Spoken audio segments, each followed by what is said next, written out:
नागपूरमध्ये काल जी दुर्भाग्यपूर्ण घटना झाली त्यामध्ये 33-34 पोलिसांना जबर आणि काही मारहाण झाली आहे, काही ठिकाणी जबर मारहाण झाली आहे, पोलिसावर दगडफेक झाला आहे। सोबतच 5 नागरिकांनाही त्या ठिकाणी मार लागला आहे। 2 ICU मध्ये आहे, बाकी तर 3 आज सकाळी डिस्चार्ज झाले आहे।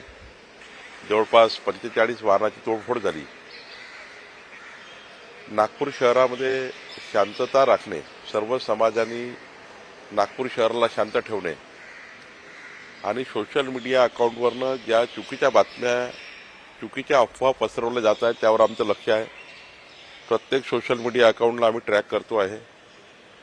कुणी अफवा पसरवल्या, कुणी त्या ठिकाणी अफवाचा बाजार केला त्यामुळे घटना घडल्या तेही आम्ही शोधतो आहे। काही ठिकाणी 163 कलमांतर्गत आम्ही तनापूरमध्ये ज्या ठिकाणी भाग आहे त्या ठिकाणी लावलेला आहे। मला असं वाटतं की सरकारची भूमिका एवढीच आहे की नागपूर शहरामध्ये हिंदू मुस्लिम आम्ही सर्व एकत्रितपणे राहतो। कधीही नागपूर शहरामध्ये अशी त्या ठिकाणी घटना यापूर्वी घडली नाही, पण ज्या समाजकंटकांनी जाणीवपूर्वक अशी घटना घडवली आहे खरं तर त्यांच्यावर कारवाई झाली पाहिजे आणि नागपूरमध्ये सर्व समाजाने पुन्हा एकदा एकत्र येऊन, हिंदू असो मुस्लिम असो, सर्वांनी एकत्र येऊन या समाजकंटक जे नागपूरला गालबोट लावत आहे त्यांच्यावर त्या ठिकाणी त्यांना कोणी समर्थन करू नये।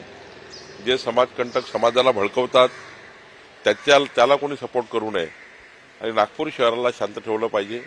मी आता पोलीस कमिशनर आणि जिल्हाधिकारीकडे जाणार आहे, संपूर्ण घटनेचा आढावा घेणार आहे। माननीय मुख्यमंत्री महोदयांनी मला सूचना दिल्या आहे आणि सोबतच त्या ठिकाणी काही पोलीस जखमी आहेत, काही लोक जखमी आहेत, त्यांच्याशी मी भेटणार आहे आणि जसे जसे आता पुढच्या काळामध्ये परिस्थिती निर्माण होईल त्यामध्ये मी लक्ष ठेवणार आहे। समाजकंटक कोण आहे, यांची काही ओळख पटली आहे का, नेमकं घटनेचं कारण काही कळलं का? 40-45 लोकांना पोलिसांनी डिटेन केलं आहे, अटक केली आहे। आता अजून काही लोक अटक होतील, पण मूळ कारण काय आहे, मूळ कारणापर्यंत पोलीस जोपर्यंत अंतिम कारणापर्यंत जात नाही तोपर्यंत मी आपल्याशी बोलणं योग्य नाही। घटनेचा मुख्य सूत्रधार कोण आहे याच्यात आम्ही जातो आहे आणि लवकरच ते कळेल। स्थानिक हिंदूंचा असा आरोप आहे की त्यांच्या घरांना ठरून लक्ष्य केलं गेलं, कुठेतरी सुनियोजित पद्धतीनं हा संपूर्ण हल्ला होता। एकदा ते सांगितलं की पोलिसांचा एकदा मी पूर्ण रिपोर्ट घेतल्यावर यावर मी नक्की बोलेल, पण आज तर महत्वाचं काय आहे, आज आपल्याकरता, मीडियाकरता, तुमच्या माझ्याकरता, नागपूरकराकरता महत्वाचं काय आहे की नागपूर शांत ठेवणे, नागपूरमध्ये कुठलीही त्या ठिकाणी अशांतता तयार होणे याची काळजी घेणे ही आपली जबाबदारी आहे। शहराच्या बाहेरनं काही हल्लेखोर आले होते, असे काही लोक आले होते, त्यासोबतच पोलिसांचं सुद्धा दुर्लक्ष या संपूर्ण प्रकरणावर होतं। नाही, प्रवीण दटके काय बोलले, पण मी आता पोलीस कमिशनरला जाणार आहे आणि जिल्हाधिकारी राहणार आहे, पूर्ण घटनेचा मी आढावा घेणार आहे। दुपारी 2 वाजता मुस्लिम समुदाय तिथे तैनात झाला होता दुपारी 2 वाजता, तरी मात्र संध्याकाळी 7:30 वाजता ही घटना घडलेली आहे। पोलीस प्रशासन कुठेतरी कमी पडली काय? मला तेच विचार सांगायचा आहे की जोपर्यंत मी पोलिसांकडनं, प्रशासनाकडनं आणि जनतेकडनं दोन्हीकडनं संपूर्ण याचा रिपोर्ट माझ्याकडे येत नाही तोपर्यंत पोलिसांचा दोष आहे की याचा दोष आहे, त्याचा दोष आहे, योग्य नाही। पोलिसांनी त्या ठिकाणी मोठ्या प्रमाणावर पोलिसांना मारहाण झाली आहे, मोठ्या प्रमाणावर पोलिसावर अटॅक झाला आहे, त्यामुळं त्यांची बाजू महत्वाची आहे। तर निश्चितपणे याच्यामध्ये पूर्ण चर्चा झाल्यावर मी आपल्याशी बोलेन। संचारबंदी कधीपर्यंत असणार आहे? आता हे जोपर्यंत हे तणावपूर्ण शांतता याचा शेवटी अनालिसिस पोलीस करतात, त्या ठिकाणी जिल्हाधिकारी करतील आणि मग निर्णय घेतील। घडवण्याचा नवा पॅटर्न ऐसा राऊतांनी टीका केली है सरकारवर।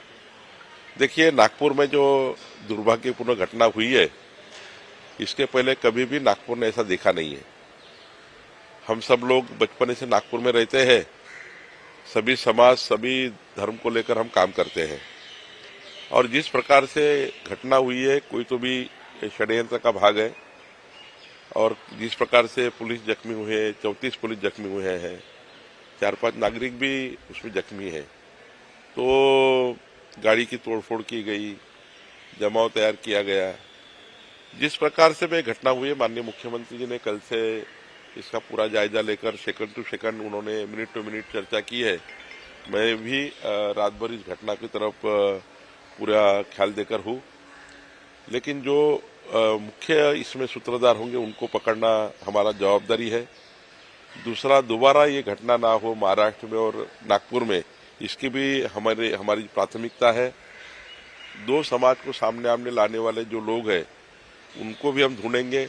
सोशल मीडिया अकाउंट के ऊपर जो गलत तरह से सोशल मीडिया अकाउंट पे जो यहाँ पे झूठी खबरें फैला रहे हैं उनको भी हम ट्रैकिंग कर रहे हैं। कौन सोशल मीडिया वाले हैं जो झूठी खबरें फैला रहे हैं और वातावरण खराब करने का प्रयास कर रहे हैं, वो भी हम चेक कर रहे हैं। और निश्चित रूप से नागपुर शहर में और महाराष्ट्र में दोबारा ऐसी घटना नहीं होनी चाहिए, कोई भी बयानबाजी नहीं होनी चाहिए, इसका भी हम पूरा ध्यान रख रहे हैं। मुझे लगता है कि नागपुर में इसके पहले ऐसा कभी हुआ नहीं। नागपुर की जनता समझदार है। मैं नागपुर की जनता को हाथ जोड़ के विनती करता हूँ, सभी समाजों को, कि शांततापूर्वक इस स्थिति को निपटे और शांत रहे। कोई भी ऐसी घटना ना हो जो नागपुर शहर को बदनाम करे। यही मेरा निवेदन नागपुर की जनता को है।